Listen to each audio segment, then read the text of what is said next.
Astaghfirullah warahmatullahi wabarakatuh.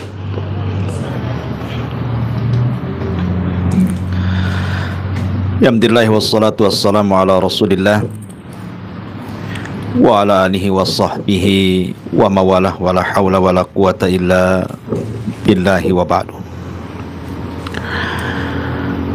Qala Allahu azza wa jalla ya ayyuhalladzina amanu taqullaha haqqa tuqatih wa la tamutunna illa wa antum muslimun. Amma ba'du, ma'asyiral muslimin wal muslimat rahimani wa rahimakumullah. Alhamdulillah, di pagi menjelang siang ini kembali kita bisa duduk di tempat ini. Tak lupa salawat serta salam kita hadiahkan kepada Rasul kita Nabi besar Muhammad sallallahu alaihi wa ala alihi wasallam. Ma'asyiral muslimin wal muslimat dimuliakan Allah Subhanahu wa taala. Pembahasan di pagi menjelang siang ini kita akan membahas seputar al-usrah. Usrah itu artinya keluarga. Di dalam Al-Qur'anul Karim, ketika Allah Subhanahu wa taala mengatakan wa'budullaha wa la tusyriku bihi syai'an wa bil walidaini ihsana. Sembahlah Allah dan jangan sekutukan Allah dengan apapun, dan hendaklah berbuat baik kepada kedua orang tua. Tapi dalam ayat yang lain Allah Subhanahu wa taala mengatakan ya ayyuhalladzina amanu qu anfusakum wa ahlikum nara. Wahai orang-orang yang beriman, jagalah diri kalian dan keluarga kalian dari api neraka. Ayat yang pertama bicara tentang hak anak kepada orang tua, tapi ayat yang kedua bicara tentang hak orang tua kepada anak. Artinya dalam keluarga itu ada hak-hak yang wajib dilaksanakan oleh kedua belah pihak. Beberapa waktu yang lalu ada orang yang konsultasi kepada saya. Jadi ada seorang akhwat, dia masih sekolah SMA, tapi yang memberikan kontaknya ini kawan yang sudah ngaji, jadi ingin konsultasi. Jadi cobalah dia konsultasi dengan saya. Ketika itu dia mengatakan seputar kelakuan orang tuanya. Jadi anak gadis ini mengatakan, Ustadz, secara materi orang tua sudah memberikan apa yang seorang anak itu cita-citakan. Tinggal di tempat bagus, alhamdulillah rumah saya bagus, kamar juga bagus, bahkan orang tua memberikan kendaraan lagi. Jadi kemudian pakaian yang bagus, tas yang bagus, pokoknya yang dicita-citakan seorang anak kepada orang tua itu semua tercapai. Jadi saya bilang, alhamdulillah, harusnya kamu bersyukurlah punya orang tua seperti itu. Banyak orang tua yang tidak sanggup memberikan sesuatu kepada anaknya. Kamu di atas nikmat. Dia mengatakan bukan begitu Ustadz, katanya. Masalahnya apa? Memang dia bisa memberikan dunia kepada saya. Apa yang saya inginkan terpenuhi oleh orang tua. Masalahnya dia tidak memberikan sesuatu yang saya inginkan hari ini. Apa itu? Ketenangan hati. Untuk ngobrol dengan bapak saya aja susah. Alasannya sekian menit itu sekian ribu tuh, karena dia konsultan. Dari sini kemudian saya tanya, Cobalah kamu yang mendekati orang tuamu. Kalau orang tuamu tidak bisa dekati, kamulah yang dekati. Dia bilang, saya sudah usaha. Terus sekarang gimana? Karena saya tidak mendapatkan ketenangan hati dari orang tua, tidak pernah diberikan kasih sayang, terpaksalah saya mencari pasangan. Rupanya dia punya pacar gitu ya, yang selama ini justru harusnya orang tua yang lebih sayang dengan anaknya, pacarnya pula sayang dengan dia. Bahkan akhirnya rusak. Naudzubillah, kemudian dia hamil. Jadi dia takut mau ngomong sama orang tua, ini takut. Jadi minta solusi. Ya. Begitulah pergaulan bebas. Ya saya bilang harus terus terang. Nggak bisa, orang tua harus tahu. Ya.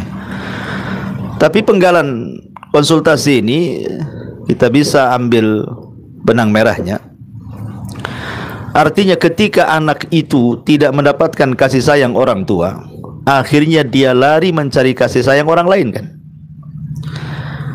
Makanya kalau kita perhatikan doa yang diajarkan Allah kepada kita anak-anak untuk mendoakan orang tuanya yang sering kita hafal, di mana kita disuruh mendoa Rabbirhamhuma kama rabbayani shaghira, kan gitu. Ya Allah, berilah kasih sayang kepada orang tuaku karena sudah mentarbiah diriku. Kama rabbayani shaghira, saat aku masih kecil. Doa ini tidak ada unsur keduniaan sama sekali. Allah tidak katakan karena orang tua saya sudah ngasih makan saya, karena orang tua saya sudah ngasih pakaian saya, karena orang tua sudah ngasih rumah saya. Tidak. Tetapi karena orang tua memberikan kasih sayang kepadaku dan mentarbiah diriku saat aku kecil. Artinya pendidikan yang hakikat orang tua kepada anak itu bukan semata-mata urusan dunia, tapi ini urusan tarbiyah. Makanya tadi ayat yang pertama saya katakan, ku anfusakum wa ahlikum nar. Jagalah diri kalian dan keluarga kalian dari api neraka. Pembahasan yang kita akan fokuskan di sini adalah kezaliman orang tua kepada anak. Jadi terkadang kalau kita cerita tentang birrul walidain, sudah banyak kita mendengar, ya, banyak anak-anak yang durhaka kepada orang tuanya sehingga orang tuanya mengeluh, anak saya begini, anak saya begitu, macam-macam kan itu ya. Kebanyakan keluhan di masyarakat itu biasanya orang tua stres gara-gara anaknya, ya. Tapi kalau kita balik pembahasannya, bahwa justru hari ini banyak juga orang tua yang durhaka kepada anaknya. Bukan hanya sekedar anak durhaka kepada orang tua saja, tetapi sebaliknya. Padahal nanti pada hari kiamat, yang pertama ditanya itu bukan anak, baru orang tua, tapi orang tua dulu baru anak. Ya.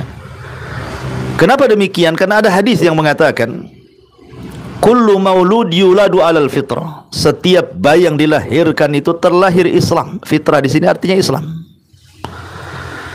Kemudian Rasul mengatakan fa abawahu yuhawidanihi au yunassiranihi au yumajisani. Bapaknya yang menjadikan dia Yahudi, menjadikan dia Nasrani ataupun Majusi. Hadisnya titik sampai di sini. Tidak ada kata-kata orang tua yang menjadikan dia Muslim. Karena tidak ada bayi di dunia ini yang Nasrani, walaupun terlahir dari ayahnya yang Nasrani. Tidak ada bayi di dunia ini yang Yahudi, walaupun ibu bapaknya Yahudi. Atau tidak ada bayi yang Majusi atau Hindu, Buddha atau apalah agamanya. Semua bayi itu terlahir Islam. Artinya masih dalam kondisi putih bersih. Lah orang tuanya yang mengoret-ngoretnya, yang mengotori keputihan itu. Makanya nanti pada hari kiamat yang pertama kali ditanya itu orang tua kepada anak, bukan anak kepada orang tua dulu.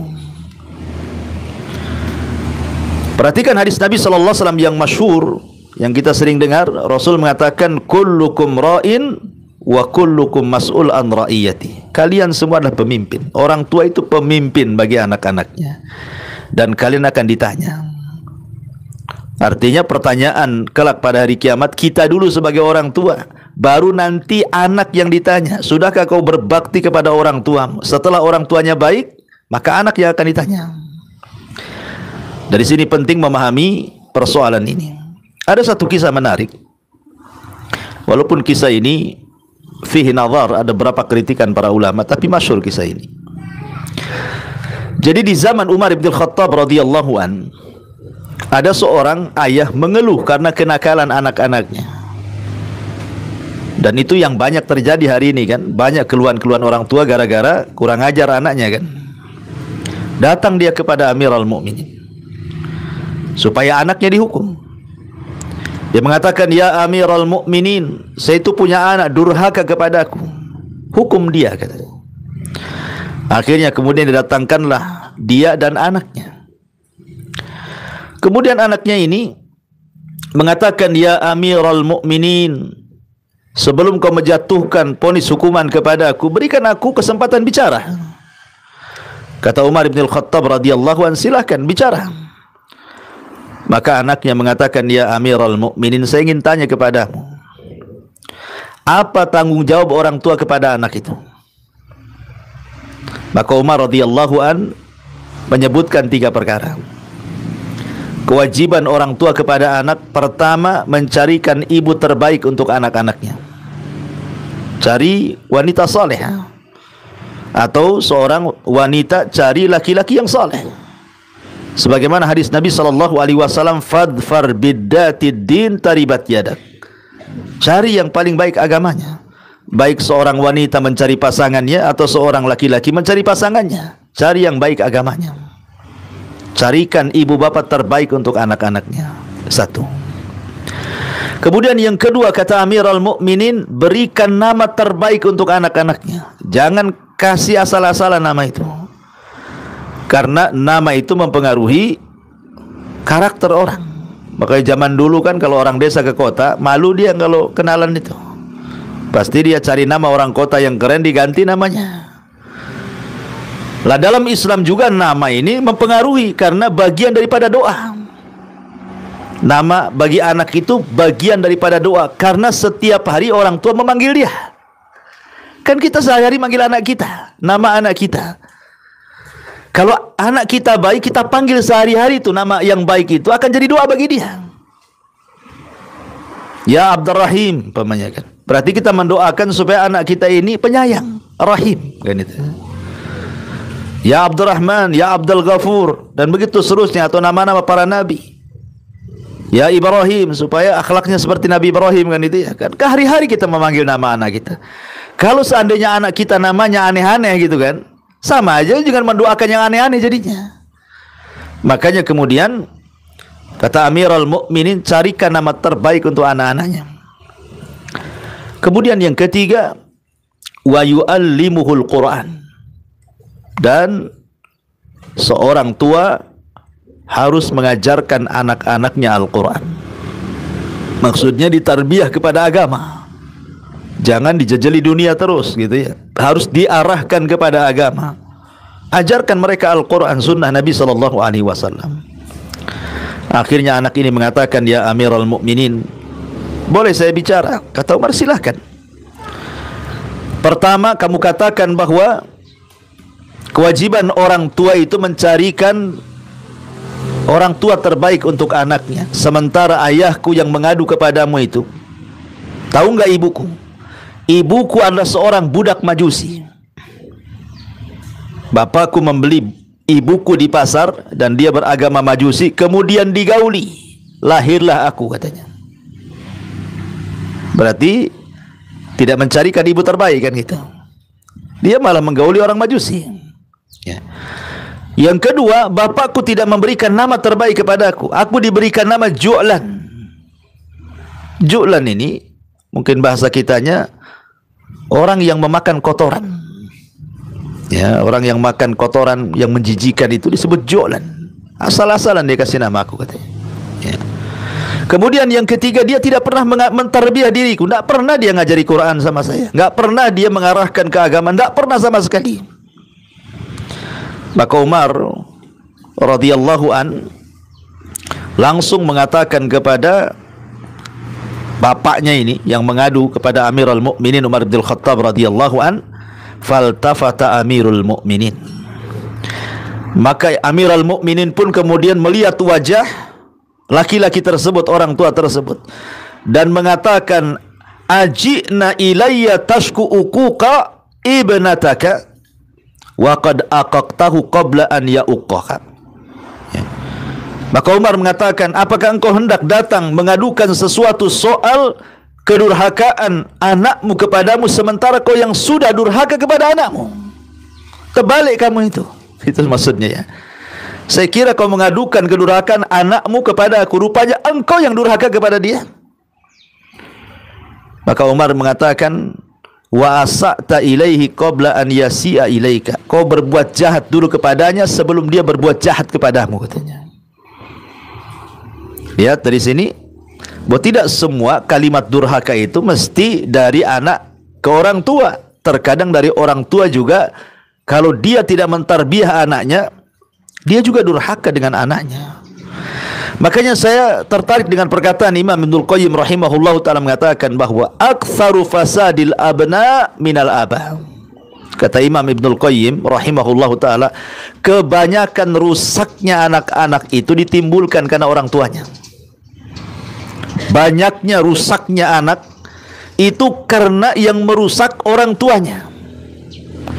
Adapun pergaulan bebas atau perkawanan-perkawanan yang yang jelek, itu akibat daripada tarbiyah yang salah sebenarnya. Jadi kalau orang tua mentarbiah anaknya dengan benar, tidak mungkinlah dia melakukan pergaulan seperti itu. Makanya kata Imam Ibnul Qayyim, aksaru fasadil abna minal aba. Kebanyakan rusaknya anak-anak itu karena ayahnya, karena ibunya mendidik tidak benar. La yantafi'u li anfusihim, tidak akan memberikan manfaat kepada diri-diri mereka, dan juga la yantafi'u inda kibarihim li abaihim, dan juga tidak membawa manfaat bagi orang tua ketika dia sudah tua.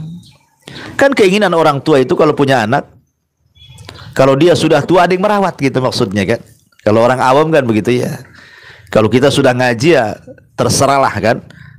Yang jelas bahwa kama tadi nutu, dan kita punya kaedah sebagaimana kita melakukan sesuatu maka Allah akan membalas sesuatu itu. Sebagaimana kita berbuat baik kepada anak, nanti anak akan berbuat baik kepada kita. Kaedah kita itu sederhana. Tapi kalau orang-orang awam kan beda cara berpikirnya kan itu. Dia berpikir itu, kenapa saya harus punya anak banyak? Kenapa saya harus merawat mereka supaya nanti kalau sudah tua mereka yang merawat saya? Kalau kita tidak perlu kita berangan-angan seperti itu, rawat aja dengan baik, nanti akan berbuat baik sama kita. Karena kita berpatokan dengan hadis Nabi SAW, tabarru aba'akum tabarrukum abna'ukum. Sebagaimana kita berbuat baik kepada orang tua kita, nanti anak-anak kita juga berbuat baik kepada kita. Ada imbasnya di situ. Ya. Ma'asyiral muslimin wal muslimat rahimani wa rahimakumullah. Bahkan dijelaskan juga oleh beberapa para ulama tentang ahammiyatu asyratu uquq atau asrutu huquqi al-walidaini li abnaihim. Jadi kata para ulama, perhatikan 10 perkara yang harus ada pada setiap orang tua kepada anaknya. 10 perkara ini perhatikan ya. Yang pertama, ikhtiyarul ummi salihati tayyibati dzatal asli tayyibati wal khuluqil qawimi. Pertama, pilihlah seorang ibu yang saleh atau seorang ayah yang saleh yang punya asal yang baik dan akhlak yang baik. Tadi sudah saya katakan perkataan Umar bin Khattab, carilah orang tua yang terbaik untuk anak-anaknya. Karena ini akan mempengaruhi masalahnya. Akan mempengaruhi jahatnya orang tua kepada anak ya. Tetapi masalahnya sebenarnya kalau seandainya bapaknya ngerokok, ibunya ngerokok, anaknya ngerokok, itu saya kira sudah wajar kan. Ya wajar aja lah anak yang ngerokok, orang tuanya ngerokok juga kan itu ya. Umpamanya bapaknya bajingan, anaknya bajingan, ya wajar lah. Bapaknya aja bajingan, umpamanya kan seperti itu.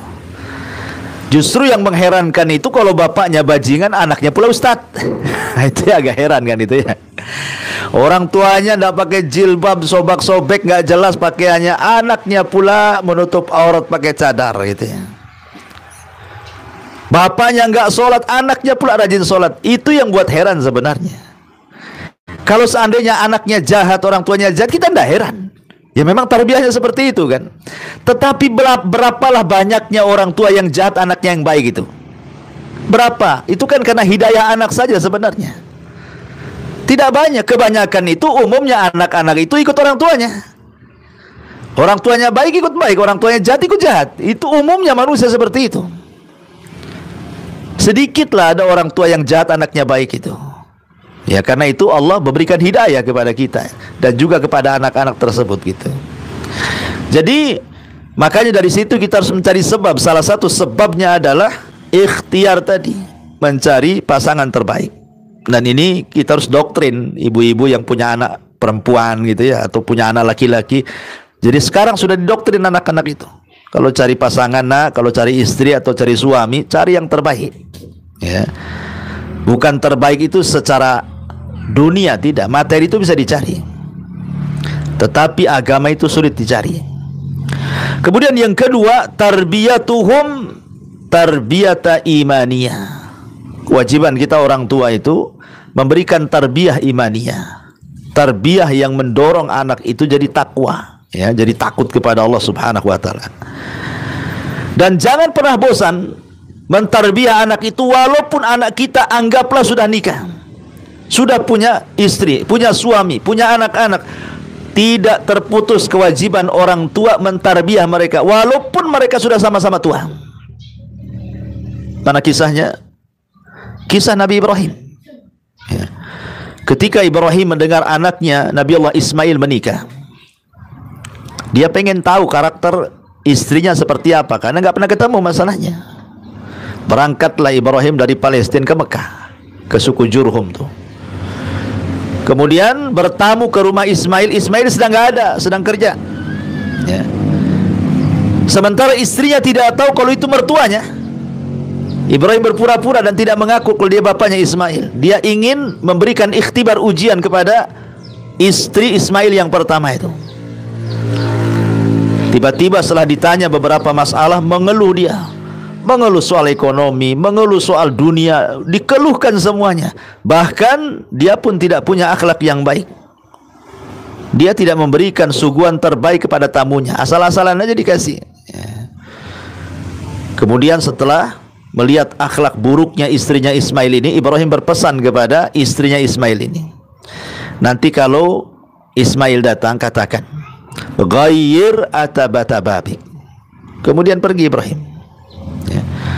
Akhirnya setelah pergi Ismail, kemudian datang istrinya, ceritalah, tadi ada orang tua datang kemari, ya saya pun mengeluhkan sesuatu kepadanya. Kata Ismail, apa yang dikatakan orang tua itu, dan ada nggak wasiat untukku, katanya. Ismail tahu itu bapaknya kan itu ya. Nggak tahu katanya. Dia cuman berpesan kalau datang suamimu katakan ghayyir atabata babik, ganti itu tangga yang menuju rumah depanmu tuh. Maksudnya sudah diceraikan gitu. Nggak beres istrimu ini gitu. Dari situ Ismail menceraikan istrinya karena jelek tuh akhlaknya. Ya. Artinya siapa yang menyuruh Ismail menceraikan istrinya? Bapaknya Ibrahim kan. Dari sini menunjukkan Ibrahim masih peduli dengan anaknya. Padahal sama-sama sudah berkeluarga kan. Masih memperhatikan anaknya Ismail. Akhirnya kemudian selang beberapa waktu, adalah pembesar Jurhum punya anak yang salehah, yang bagus sekali. Kemudian dijodohkan dengan Ismail. Akhirnya rumah tangganya semakin membaik. Tapi Ibrahim tetap mau menguji istri keduanya ini. Datang dia, subhanallah, baru datang saja sudah disuguhkan dengan air putih, daging kambing, maksudnya air zam-zam, daging kambing, dan makanan-makanan lezat. Dari situ saja sudah bagus tuh kan. Nah, padahal nggak kenal bahwa itu adalah mertuanya tuh. Kemudian ditanya soal kehidupannya, masya Allah dia qanaah. Dia senantiasa ridho dengan pemberian Allah Azza wa Jal. Maka melihat akhlak terbaik istri Ismail kedua ini, maka Ibrahim mengatakan, la tughayyir atabata babik. Nanti kalau suamimu datang, katakan jangan kau robah lagi tangga tuh. Jangan kau robah lagi tangga ke depan rumahmu itu. Biarkan tangga itu terpasang di situ, katanya. Datanglah Ismail. Kemudian wanita ini menceritakan, tadi ada orang tua begini-begini sifatnya. Ismail senyum, dia tahu itu bapaknya. Berpesan apa itu bapakku kepadaku tuh? Seolah Ismail mengatakan seperti itu. Dia berpesan, la tughayyir atabata babik. Jangan dirubah lagi tangga tuh, katanya. Akhirnya Ismail, dia meneruskan rumah tangganya dengan istri keduanya yang baik akhlaknya itu. Dari keturunannya lahir Nabi kita, Nabi Muhammad sallallahu alaihi wasallam. Dari keturunan orang baik, istrinya baik, dia juga seorang nabi, lahir nabi kita. Syahidnya di sini apa? Tidak boleh ada henti-hentinya orang tua itu untuk terus mentarbiah anaknya, walaupun sudah berkeluarga, kan? Ya. Bahkan dalam kondisi anak itu kufur sekalipun, meregang nyawa, mau mati sekalipun, tetap kewajiban orang tua mengajak yang terbaik. Lihat kisah Nuh. Kisah Nuh alaihi salatu wassalam. Dia naik ke atas perahu setelah ada sinyal akan turun azab, kan. Lah salah satu putra Nuh itu kan ada 4 tuh. 1 Syam, 2 Ham, 3 Yafis. Lah 1 ini beda pula dia, namanya Kan'an. Dia kufur, dia ikut ibunya. Ya. Ini menunjukkan apa? Kalau orang tidak pandai mencari ibu terbaik, ya beginilah akhirnya lahir Kan'an. Karena istrinya Ismail kufur. Pengaruh juga kepada anaknya. Ada satu anaknya kesangkut pula dengan akidah dia. Ketika Nuh naik perahu, banjir sudah mulai datang gitu, kan. Kemudian terpisahlah Kan'an dari orang-orang kafir itu. Dia lari ke gunung, dikejar sama perahunya Nuh tuh. Apa kata Nuh lihat Kan'an? Irkam ma'ana, ya bunayya irkam ma'ana. Hei anakku, naik ke perahu, katanya. Naik. Ya. Nuh masih punya kesempatan, mudah-mudahan kalau dia naik ke perahu nanti didakwai, nanti sadar gitu, kan. Tapi anaknya tidak dan mengatakan, sa'awi ila jabal, aku tidak akan pedulikan kamu, saya akan naik ke atas gunung, katanya. Nuh sudah mengatakan, la asimal yaum, tidak ada yang selamat nak hari ini, masuk. Tapi dia tetap mengatakan, sa'awi ila jabal, saya akan naik ke gunung, katanya. Nggak akan sampai ini air ini. Ketika anaknya tidak mau dan tetap saja keras kepala, akhirnya Allah katakan kepada Nuh, tinggalkan anakmu, innahu laisa min ahlik, dia bukan keluargamu lagi, katanya. Tinggalkan, akhirnya tenggelam mati sama istrinya. Ya. Tapi syahidnya di sini bagaimana Nuh alaihi salatu wasallam tetap memperhatikan anaknya, kan. Padahal sudah jelas-jelas kufur. Kan itu ya. Mau mati lagi itu, mau kena azab lagi. Tapi dia masih menaruh harapan gitu ya, supaya anak itu berubah gitu maksudnya. Maka dari sini tidak boleh putus asa orang tua itu untuk terus mentarbiah anak. Terkadang kita ini diuji oleh anak, ya, tidak nurut sama orang tua, atau mungkin kurang ajar dengan orang tua, terkena pergaulan bebas. Padahal itu sendiri kesalahan orang tuanya sendiri sebenarnya, kan. Ya. Tetapi bagaimanapun mengharap hidayah Allah Subhanahu wa taala itu yang terbaik. Kita terus minta kesadaran anak kita supaya bertobat kepada Allah Azza wa Jalla. Ini yang kedua kata ulama. Yang ketiga, kata para ulama, adalah al-ihtimamu bi ta'limihim. Berusaha untuk punya perhatian kepada anak-anak itu dengan cara mengajarkan yang terbaik kepada mereka. Bahkan ada seorang anak itu hampir mau bunuh orang tuanya karena selalu dibeda-bedakan dari anak-anaknya yang lainnya. Jadi orang tuanya itu terlalu keras sama anaknya. Sedikit-sedikit dicacinya anaknya, dimakinya, kadang dipukulnya anak itu, ya. Sehingga anak ini berkeinginan, bercita-cita mau bunuh orang tuanya. Hampir saja saya taruhkan racun itu, katanya, biar mati bapak itu. Kan ada anak yang membunuh orang tuanya, kan. Kenapa? Karena tidak ditarbiyah masalahnya. Dendam dia jadinya sama ayahnya sendiri. Makanya betul tadi kata Imam Abdul Qayyim itu, anak yang tidak ditarbiyah ini sudah tidak manfaat bagi anak itu sendiri kelahirannya. Yang kedua, setelah anak ini besar pun tidak akan manfaat setelah tua orang tuanya. Makanya pentingnya di sini al-ihtimam bi ta'limihim. Jadi berusaha untuk punya perhatian dengan mengajarkan mereka, duduk bersama mereka, beri kasih sayang kepada mereka. Makanya dulu ada seorang sahabat namanya Aqra ibn Habis di zaman Nabi. Aqra ibn Habis duduk bersama Nabi. Datanglah Hasan Husain itu, ditangkap sama Nabi, dicium sana cium sini. Namanya anak-anak, Rasul sayang dengan Hasan Husain karena Rasul tidak punya anak laki-laki, laki-lakinya meninggal semua. Jadi ketika punya cucu laki-laki itu sayang betul Rasul itu. Kata Aqra bin Habis, Rasul, aku punya loh 10 anak. Tak ada yang kucium satu pun. Bayangkan, aku loh punya anak 10, tak ada satu pun yang kucium katanya. Kata Rasul, jangan. Nanti Allah cabut rahmat di hatimu. Irhamu man fil ardi sayarhamukum man fis sama. Sayangi orang yang di bumi, nanti Allah sayang sama kamu. Ya. Begitu Rasul mentarbiyah kepada anak itu supaya orang tua itu tetap memperhatikan taklim mereka. Kalaulah memang orang tuanya sudah terlanjur, anggaplah terlanjur baru hijrah. Dulunya memang jahat, kemudian hijrah. Sekarang pengen merubah keluarganya. Dari mana saja sejak dulu kan. Baru terpikir setelah hijrah. Anggaplah Allah takdirkan seperti itu. Bukan berarti tidak mustahil bagi Allah untuk bisa merubahnya kan. Bisa kalau Allah mau. Betapa banyak kalau orang tuanya hijrah, anaknya diajak hijrah, mau semua kok. Walaupun tidak semua gitu ya. Ada juga yang tak mau bapaknya gitu. Karena sudah tua hijrahnya masalahnya. Anaknya pula udah gede-gede. Ya. Tetapi kita akan tetap saja meminta hidayah kepada Allah untuk kesadaran mereka. Maka penting juga memberikan ta'lim, ya, memberikan ilmu, mendekati mereka, memberikan kasih sayang, mengarahkan kepada agama, supaya yang menyadarkan itu agama yang dipelajarinya. Memang wasilahnya kita yang menyekolahkan dia ke pesantren, mengajarkan, mengambil guru privat untuk baca Quran dan begitu, wasilahnya kita. Tapi kalau dia sudah tahu ilmu, dia itu yang nyuruh sebenarnya untuk berbuat baik kepada orang tuanya. Jadi orang tua itu saya bahasakan menghantar hidayah Allah dengan hidayah irsyad namanya. Hidayah irsyad itu kita yang sampaikan, tapi hidayah taufik itu Allah yang letakkan. Ya. Hidayah kan ada dua ya. Hidayah taufik, kesadaran itu Allah yang kasih. Yang kedua hidayah irsyad. Hidayah irsyad itu maksudnya memberikan petunjuk, ini jahat, ini baik, ini sunnah, ini bukan, ini tauhid, ini bukan. Itu namanya irsyad. Kita bisa menyampaikan itu. Tapi memberikan kesadaran itu kan bukan wewenang kita, itu wewenang Allah meletakkan kesadaran kepada anak itu. Makanya kita sebagai orang tua itu hanya sekedar menghantarkan hidayah taufik kepada anak dengan hidayah irsyad yang ada pada diri kita. Dengan cara apa? Ya tadi ihtimam bi ta'limihim, berusaha untuk terus mengajarkan anak-anak dengan ajaran yang terbaik.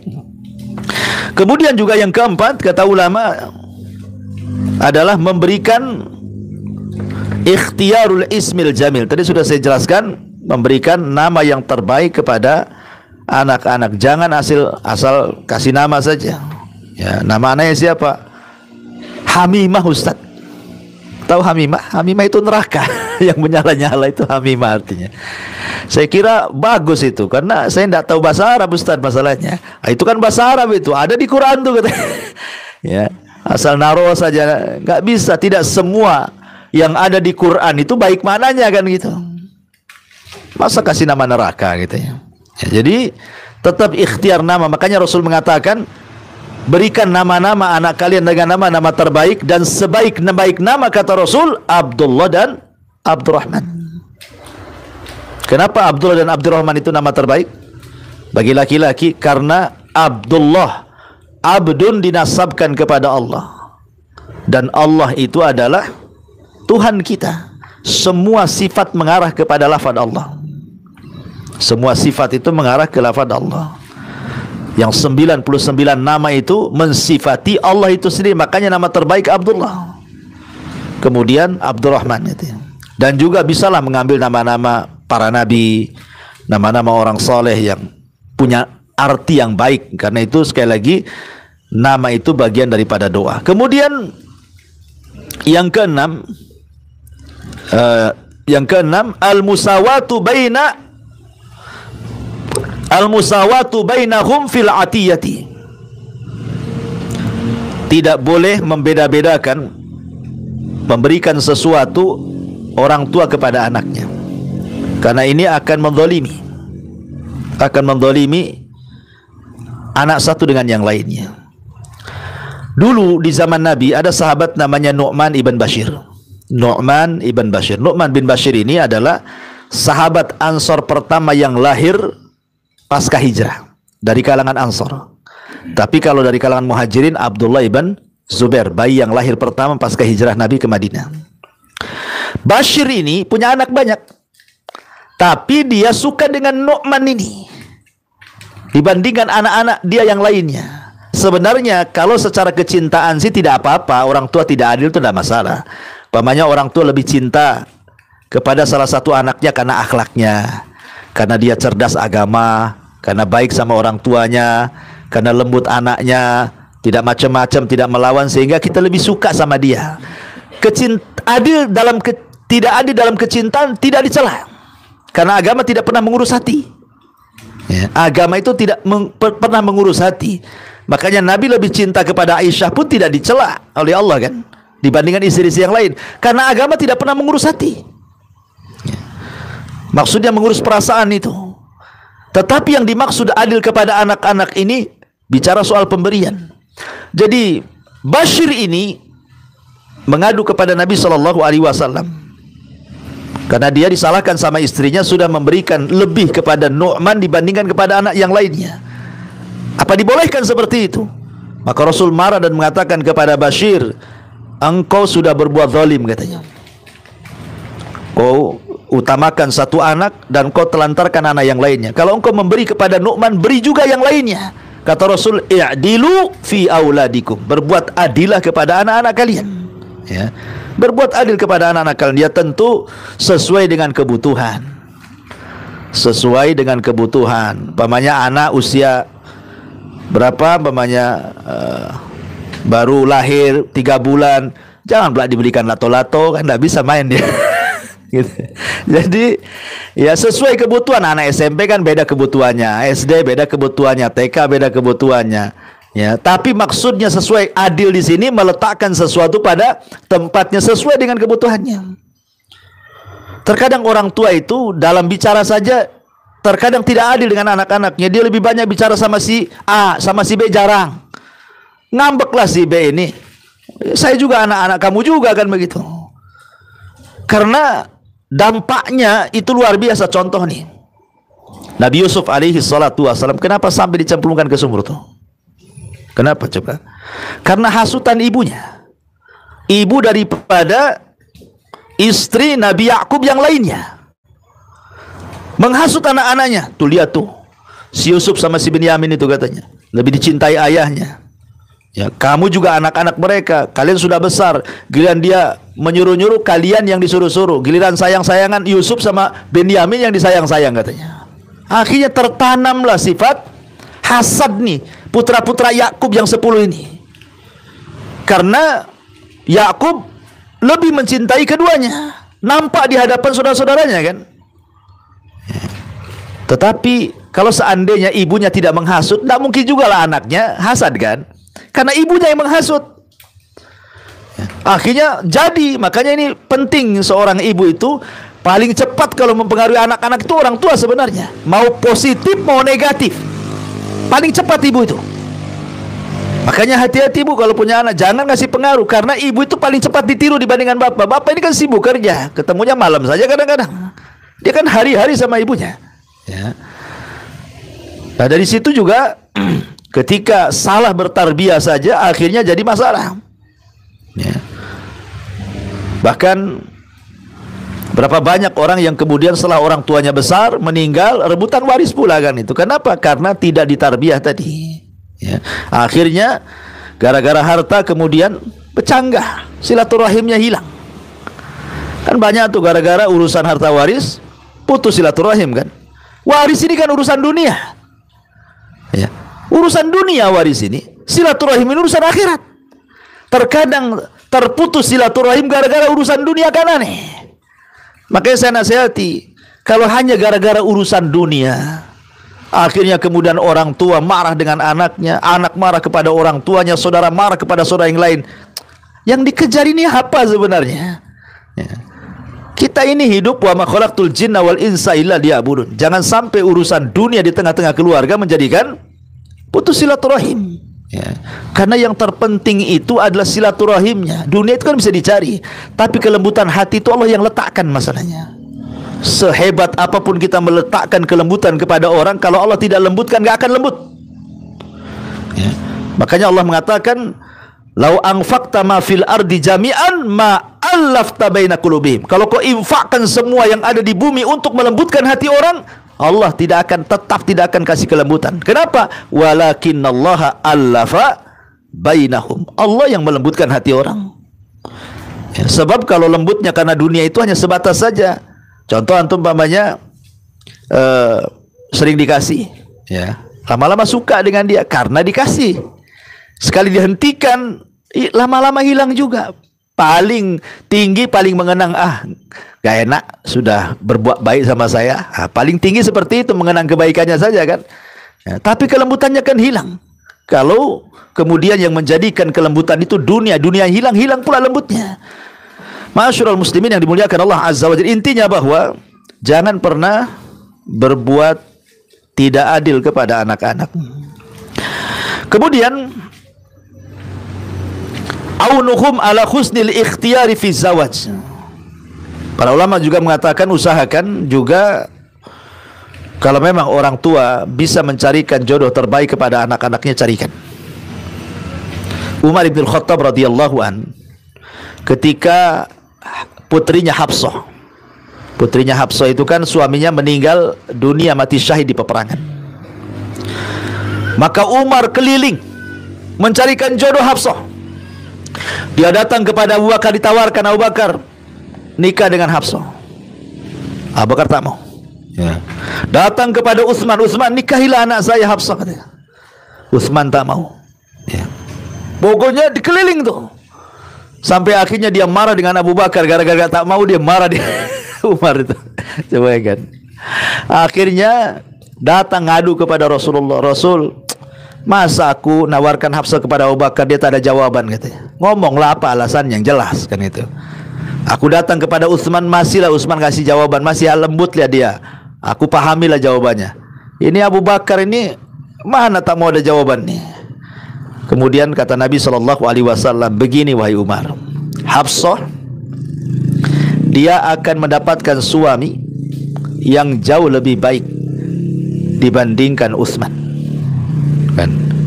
Dan Utsman akan mendapatkan jodoh terbaik dibandingkan kamu, katanya. Itu. Maksudnya apa? Akhirnya kan Rasul yang meminang Hafsah dan Utsman menikah dengan putri Nabi. Ya. Kemudian setelah tahu Rasul menyebut Hafsah, kemudian Abu Bakar baru cerita, bukan saya tak mau anakmu, Nabi menyebut-nyebut nama anakmu masalahnya. Tak mungkin saya dahulukan Nabi kan. Gitu ya. Tapi syahidnya di sini bahwa bagaimana Umar itu berusaha mencarikan terbaik kan gitu ya. Sebenarnya tanggung jawab orang tua tuh. Karena pasti orang tua namanya sudah makan garam, asam macam-macam, dia lebih paham apa yang akan diarungi oleh anaknya itu seperti apa. Ya. Tapi kalau orang tuanya sudah tidak punya perhatian sama anak, ya wajar lah kemudian dia cari di Facebook, cari di YouTube, cari di Instagram, entah apa-apa. Akhirnya beli kucing dalam karung lah dapatnya, nggak jelas. Ya. Habis itu disalahkan tuh anak-anaknya.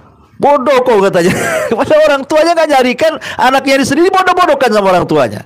Ya. Makanya di sini tetap juga kewajiban orang tua kalau bisa aunhum, tolong mereka ala husnil ikhtiyari fi zawaj, carikan jodoh terbaik untuk anak-anaknya. Ya. Walaupun mereka yang akan mengarungi rumah tangga, tetapi kan orang tua paham karena dia sudah pernah berumah tangga, jadi tahu gitu ya. Taib. Kemudian yang nomor 8, tazwijuhum, berusaha untuk menikahkan. Kalau sudah dapat jodoh ya kewajiban orang tua menikahkan, cari dana kan itu ya. Ya. Cari dana, kasih yang terbaik kepada anaknya supaya ada kesan orang tuanya ketika dia menikah seperti apa. Ya. Kemudian juga yang nomor 9, wujubun nafaqati alaihim in kanu fuqara. Wajib memberikan nafkah kepada mereka kalau mereka masih fakir. Umpamanya orang tuanya kaya, anaknya sudah berumah tangga, suaminya kerjanya ya seperti itu saja, walaupun sudah berumah tangga, nggak apa-apa lah, masih dibantu sama orang tuanya, nggak apa-apa, dibantu orang tuanya. Ya. Tetapi ada persoalan yang sering kemudian saya dapat waktu saya ngisi di Radio Hang itu, ada satu persoalan. Jadi ada seorang anak mengeluh gara-gara apa? Diancam sama orang tuanya. Sama-sama sudah ngaji, ya mungkin baru hijrah lah gitu. Jadi orang tua itu mendengar hadis Nabi Shallallahu Alaihi Wasallam, anta wa maluka li abik, katanya. Kamu dan hartamu milik bapakmu. Kan ada hadis yang seperti itu kan. Ya. Hadis Jabir bin Abdullah radhiyallahu an, di mana Jabir ini menceritakan tentang seorang sahabat yang kemudian orang tuanya selalu mengeluh soal harta. Akhirnya Rasul mengatakan, anta wa maluka li abik, hartamu dan hartamu li abiki, milik orang tua, milik bapakmu. Jadi orang tuanya mensyaratkan sama anaknya, padahal udah berumah tangga tuh, pokoknya gaji anak laki-lakinya yang megang ibunya, katanya. Yang megang ibunya, ya. Kemudian ditakut-takuti dengan hadis ini anaknya itu. Nabi yang ngomong, kamu hartamu milik aku, katanya. Kamu saja milik aku, katanya. Apalagi hartamu. Maka gajimu nggak boleh yang megang istrimu, aku yang pegang, katanya. Akhirnya ya masalah istrinya ini dengan istrinya, hari-hari bertengkar dengan istrinya. Sementara suaminya bingung, takut durhaka sama orang tua. Satu sisi ini juga istrinya, gitu ya. Jadi cobalah kemudian dia konsultasi, nanya, gimana nih Ustadz nih kayak gini nih, kasusnya nih kayak gini nih. Jadi setelah saya baca-baca jawabannya, kalimat anta wa maluka li abik, kamu dan bapak hartamu itu milik bapakmu. Kata Imam Asy-Syaukani rahimahullahu taala, Al-Imam Asy-Syaukani rahimahullahu taala, dan juga Imam Ibnul Qayyim dan yang lainnya mengatakan bahwa kalimat li abik di situ ada lam. Lam di sini memang banyak maknanya, ada lil milki. Lam itu maksudnya memiliki makna kepemilikan, seperti alhamdulillahi, ya. Lillah itu artinya li di sini hanya semata-mata milik Allah. Segala pujian-pujian itu hanya milik Allah, tidak berhak selain Allah dipuji. Ada maknanya lil milki, ya. Tapi ada juga makna lam itu tidak semua lil milki. Bisa saja kata Imam Asy-Syaukani rahimahullahu taala dan juga Imam Ibnul Qayyim, lam dalam hadis ini adalah lil ibahati. Maksudnya lil ibahah. Ibah itu maksudnya artinya boleh. Sewaktu-waktu orang tua boleh mengambil harta anaknya karena sebuah hajat dan kebutuhan. Sebab kata ulama, kalau lam di sini memiliki makna lil milki, kalau seandainya anaknya meninggal, berarti secara otomatis harta itu jadi warisan bapaknya. Ya kan? Itu kan harta bapaknya, karena Rasul mengatakan kamu dan harta milik bapakmu. Jadi kalau anak itu meninggal, berarti istrinya nggak dapat, anaknya nggak dapat. Oh, itu milik bapaknya kok. Jadi akhirnya nggak lurus tuh maknanya tuh. Akhirnya para ulama mengatakan yang dimaksud di situ bukan artinya lil milki, tapi lil ibahah. Boleh orang tua itu sewaktu-waktu mengambil harta anaknya lil hajah, karena sebuah kebutuhan. Karena sebuah kebutuhan saja, bukan secara mutlak kapan dia ngambil, dia ambil, enggak kan itu.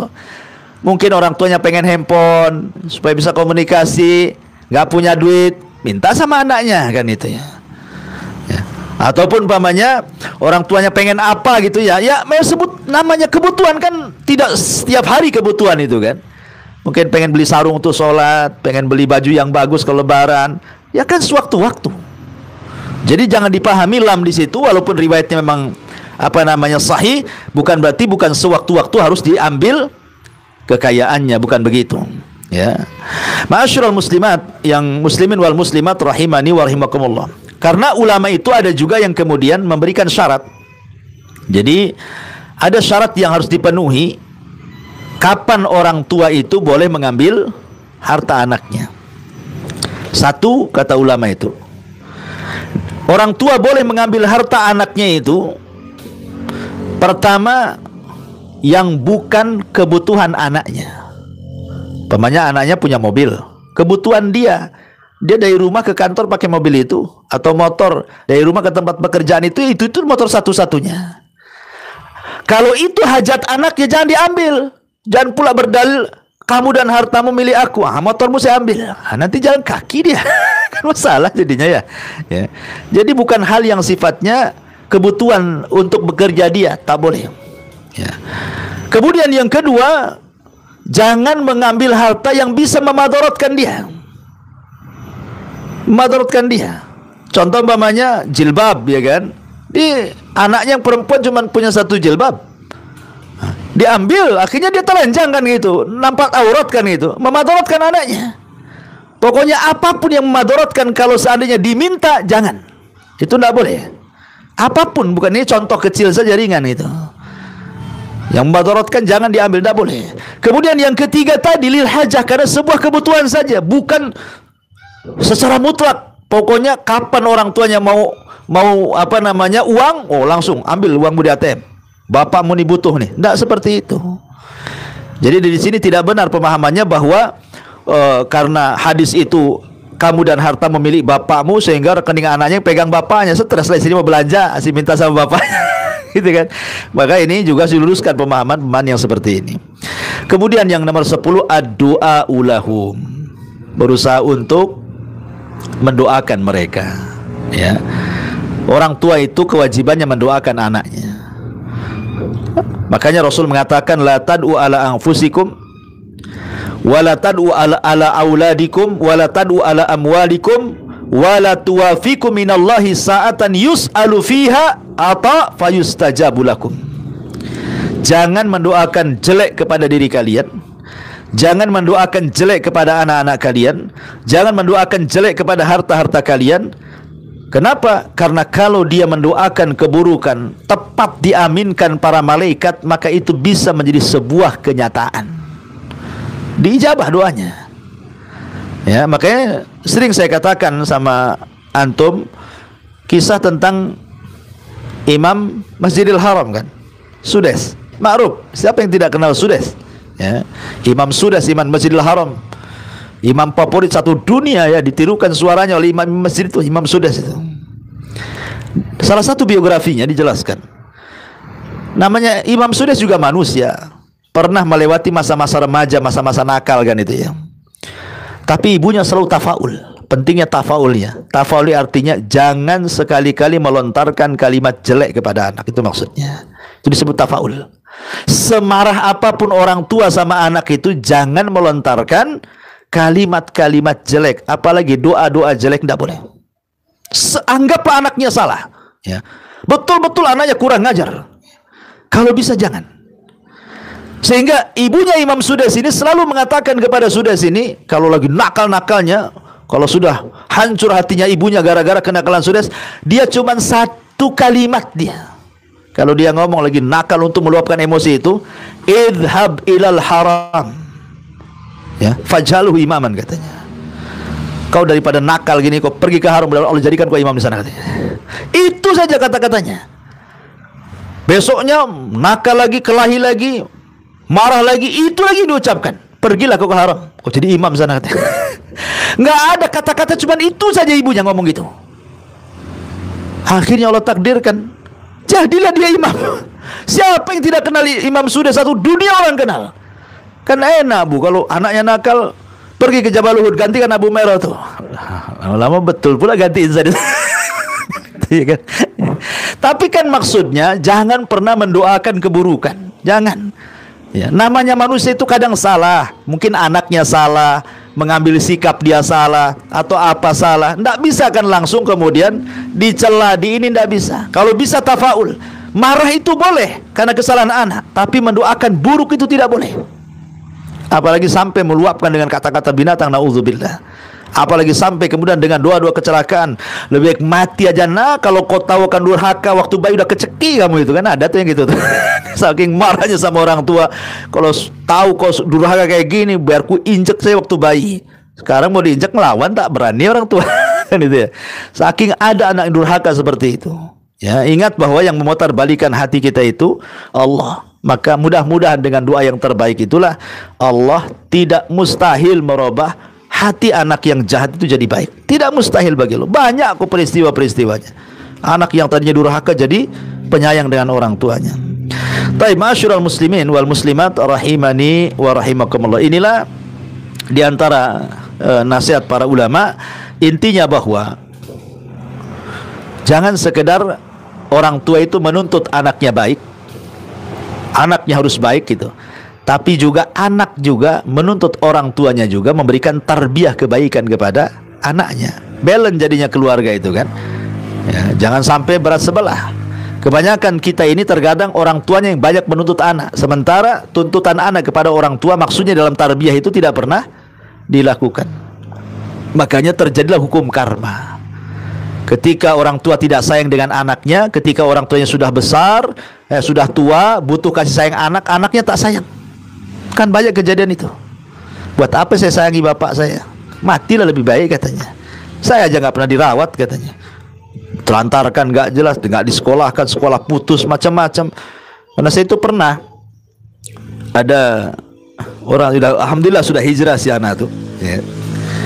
Dia ditaruh sama orang tuanya di panti asuhan sejak bayi ya. Dia ngomong, Ustadz, kalau saya mau ngikuti hawa nafsu saya, udah dendam saya sama orang tua itu.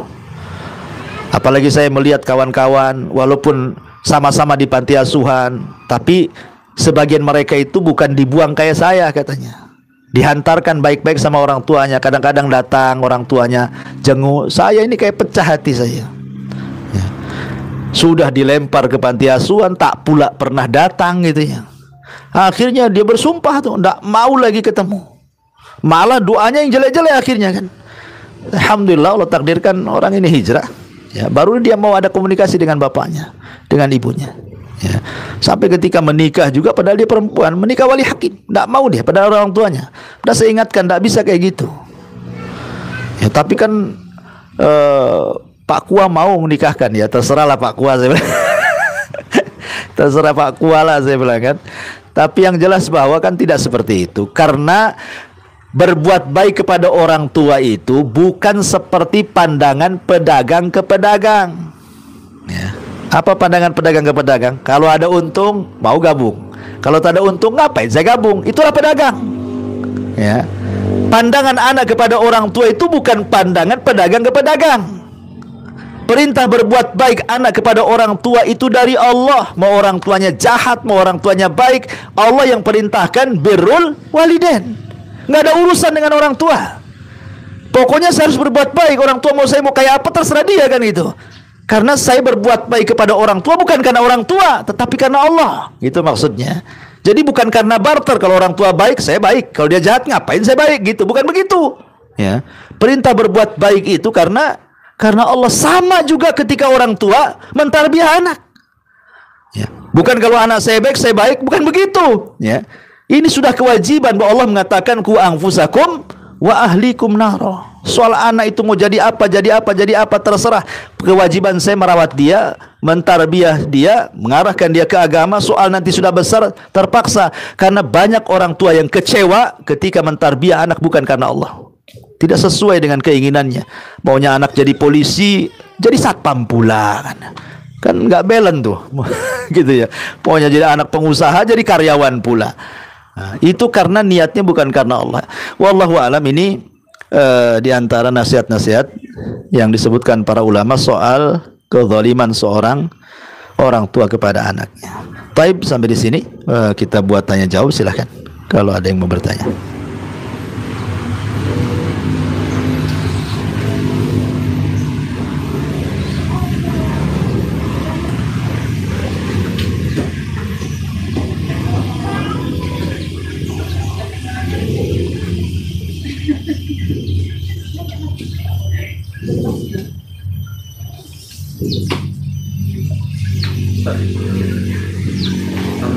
Waalaikumsalam. Gimana kalau kita sebagai orang tua, kita sedang berusaha untuk menyekolahkan anak kita di sekolah-sekolah Islam. Oke. Sekolah yang intinya sunnah lah gitu kan. Namun usaha kita ini menemui bisa dikatakan kegagalan. Nah, jadi anak itu sudah kita sekolahkan SMP selama 3 tahun. Tiba-tiba dia tidak mau lagi melanjutkan sekolah di pesantren itu. Maunya umum. Nah, dia ingin ke sekolah umum. Iya. Alasan yang berbagai macam lah. Jika kita mungkin tidak ada jalan lagi, pokoknya saya harus pindah gitu kan, dan saya pindah pondok. Sudah kita ingatkan anak, kita pergaulannya tinggi kalau kamu sudah keluar dari pondok. Mas tetap juga kekeh kata orang ya, Iya. tidak ingin seperti itu, akhirnya diturunkan sama orang tua. Nah ternyata apa yang Khawatirkan orang tuanya. Kejadi. Iya. jadi kenyataan, nah, si anak ini betul-betul bergaul kepada teman-temannya yang lama, yang Baik. mereka tidak di sekolahkan di pondok pesantren lah gitu kan. Iya. Yang akhirnya anak ini ya sholat pun sudah tinggal. Bolong-bolong. Gimana kita orang tua gitu. Iya, iya. Ya, alhamdulillah. Di dalam Al-Qur'anul Karim ketika Allah bicara soal anak, anak itu ada 4 kriteria. Anak itu ada 4 kriteria. Itu berdasarkan nas Quran. Pertama, Allah mengatakan dalam Al-Quran, al-malu wal banun zinatul hayatid dunya. Anak dan harta itu terkadang menjadi zina. Zina itu artinya kebanggaan. Banyak orang tua bangga dengan anaknya kan. Nggak disuruh cerita, cerita dia. Saya nggak nanya anakmu, dicerita ulah anaknya. Ya, karena terkadang anak itu jadi kebanggaan. Imma bangga soal urusan keduniaan, atau bangga soal urusan keakhiratan. Kalau urusan keakhiratan masih mending lah kan, bangga anaknya hafal Quran, wajar orang tua kan. Berarti kan menjadi penyejuk mata tuh. Bangga kalau anaknya itu jadi ustadz, ya. Atau walaupun tidak jadi ustadz, tidak hafal Quran, tapi alhamdulillah anak saya baik sama orang tua, nurut kan itu ya. Atau masalah keduniaan. Oh, anak saya alhamdulillah sudah di Jakarta, gajinya sekian. Padahal nggak ditanya, itu cerita sendiri tuh. Ya karena anak itu zina, terkadang jadi kebanggaan, jadi pajangan orang tua. Dan memang orang tua begitu, dia akan menceritakan anaknya. Mau ceritakan anak tetangga, tidak mungkin lah. Dia ceritakan anaknya lah. Mau anaknya jelek, mau anaknya baik pun tetap diceritakan anaknya. Ya, karena kriteria anak itu yang pertama terkadang menjadi zina, kebanggaan orang tua. Yang kedua, Allah mengatakan dalam Al-Quran, innama amwalukum wa auladukum fitnah. Terkadang harta dan anak-anak kalian menjadi fitnah, menjadi ujian bagi orang tuanya. Seperti yang Anda tanyakan tadi, sudah disekolahkan baik-baik, dipesantrenkan baik-baik, dicarikan guru ngaji baik-baik, diajak ke pengajian-pengajian, sudah upaya, sudah usahalah orang tua tuh. Tapi memang Allah hendak menguji kesabaran orang tua kan. Dibuatnya anak itu jahat, sabar nggak orang tuanya? Kan itu ya. Berarti anak itu sengaja dijadikan ujian untuk memberikan kesabaran kepada orang tuanya, lebih telaten lagi, lebih banyak lagi doa. Kalau Allah takdirkan seperti ini, solusinya hanya 2. 1, ketuk pintu langit. Bagaimana caranya mengetuk pintu langit? Berdoa. Ya, doa itu mengetuk pintu langit. Kita saja nih, kalau saya nggak suka dengan antum, hari-hari saya datang pagi, siang, sore, pagi, siang, sore, 1 minggu saya ketuk pintu antum, dibuka nggak tuh? Bising lah antum, pasti dibuka juga. Walaupun nggak suka, pasti dibuka. Ngapain nih orang ini, saya nggak suka kok, asik ketak-ketuk-ketak. Nggak mungkin antum jalan dari belakang tuh setiap hari kan gitu. Lama-lama emosi juga lah, dibuka juga pintunya kan. Itu kepada manusia gitu maksudnya. Itu bisa terjadi. Walillahi matsalul a'la. Walaupun mungkin Allah itu tidak suka dengan kita karena kurang amalan. Tapi kalau orang berdoa, Allah itu lebih sayang dibandingkan kita dengan anak kita. Nanti Allah buka tuh pintunya. Doa kita akan naik. Cobalah ambil waktu-waktu yang mustajab. Ya, sepertiga malam akhir setelah doa dan setelah adzan dan qomat, setelah asar hari Jumat, setelah wudu, ketika ada hujan turun rahmat. Ambil waktu-waktu yang mustajab doa. Terus ketuk pintu langit itu. Nanti Allah akan ijabah. Kalau hari diketuk pintu langit, masa Allah dibiarkan saja orang ini? Ketuk pintu langit. Yang kedua, doa ini tidak akan berfungsi kecuali harus mencari sebab. Selain kita terus mengutuk pintu langit dengan doa, cari sebab. Terus jangan berhenti nasihat. Jangan berhenti nasihat. Karena orang tua itu punya kekuasaan di dalam rumah. Kekuasaannya apa? Penuh sama anak itu. Lain kalau kita nasihati tetangga, kita nggak nguasai tetangga. Paling tinggi dengan lisan, paling rendah dengan hati, takut tersinggung. Tapi kalau sama anak bisa dicegat dengan tangan, ya, karena punya kekuasaan kan itu ya. Nah, makanya harus ada ketegasan dan selingi dengan kelembutan.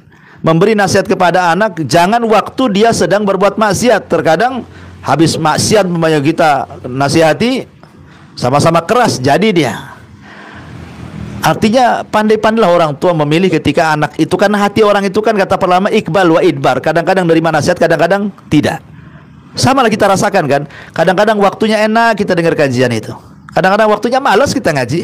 Itu hati orang seperti itu kan itu ya. Ada waktu-waktunya dia mudah menerima nasihat, ada waktu-waktunya mental dia menerima nasihat. Ambillah waktu-waktu itu. Kapan dia kira-kira, entah ajak makan, ajak kemana, ingatkan terus. Insya Allah dengan dua perkara ini bukan mustahil bagi Allah Azza wa Jalla merubah sesuatu dari yang jelek menjadi baik. Ya. Taib. Kemudian yang ketiga, selain jadi fitnah anak itu, Allah mengatakan dalam Al-Quran, ya, terkadang yang lebih parah dari itu masih mending lah yang kayak gitu itu. Yang lebih parah itu yang ketiga, Allah mengatakan aduwwul lakum fahdaruhu. Terkadang anak dan pasangan kalian itu menjadi musuh. Ini lebih parah dibandingkan fitnah. Musuh, baik musuh secara ideologi ataupun musuh secara fisik. Anaknya menampar orang tuanya, membunuh orang tua, kan banyak tuh kisah-kisah. Hari ini, dulu nggak pernah saya dengar anak bunuh orang tua. Hari inilah kita dengar-dengar itu. Gara-gara urusan sepele dibunuhnya orang tuanya. Gara-gara ingin cepat dapat warisan biar cepat dibantainya orang tuanya. Gara-gara urusan beli sepeda nggak dikasih, dibunuh orang tuanya. Itu bisa jadi musuh tuh secara fisik kan. Ya. Makanya kita hanya berharap kriteria yang terakhir yang disebutkan dalam doa yang diajarkan dalam Al-Quran, Rabbana hablana min azwajina wa dzurriyyatana qurrata a'yun. Jadi ada jenis anak itu yang disebut qurratu a'yun. Qurratu a'yun itu menyejukkan, secara dunia menyejukkan orang tuanya, secara akhirat juga menyejukkan orang tuanya. Inilah anak yang bermanfaat untuk kita di dunia, dia manfaat, paham kebutuhan orang tuanya walaupun nggak disuruh-suruh, gitu ya. Dan di akhirat dia pun akan mendoakan kita setelah kematian kita. Ya, kita berusaha saja. Kalau memang Allah uji seperti itu tadi, boleh jadi ini anak saya lagi jadi fitnah nih bagi saya. Harus lebih sabar lagi, harus lebih banyak doa lagi, harus lebih memberikan perhatian lagi. Seperti itu. Dan itu sebenarnya Allah sedang menguji dengan seperti itu untuk meningkatkan derajat kita sebenarnya. Kadang orang tua nggak sadar kan. Dengan tidak sadar nggak sabar. Dengan tidak sabar akhirnya membebaskan. Kalau gitu kau pergi aja nak dari sini katanya. Gak usah satu rumah. Pergi akhirnya makin jahatnya di luar. Kan gitu ya. Kan ada orang udah lepas kontrol kan. Nah kalau gini jangan anggap abimu bapakmu. Wah, langsung main gitu. Kau pergi dari sini, angkat kaki, angkat koper, jangan balik katanya. Akhirnya betul-betul anak tanggung, nekat keluar dia. Kan ya, baru nyesel orang tuanya. Nah, jadi mungkin itu sebuah ujian bagi Allah Azza wa Jalla. Banyak berdoa saja. Kalau toh memang tidak sadar secepatnya, pasti Allah itu ketika mengijabah itu kan ada rentan waktu. Ya, itu dikembalikan kepada kedekatan kita dengan Allah Subhanahu wa taala. Wallahu a'lam. Ya. Ya, saya kira cukup ya, udah jam 11 lebih. Subhanakal bihamdika, asyhadu an la ilaha illa anta astaghfiruka wa atubu ilaik. Allahu ta'ala. Assalamualaikum warahmatullahi wabarakatuh.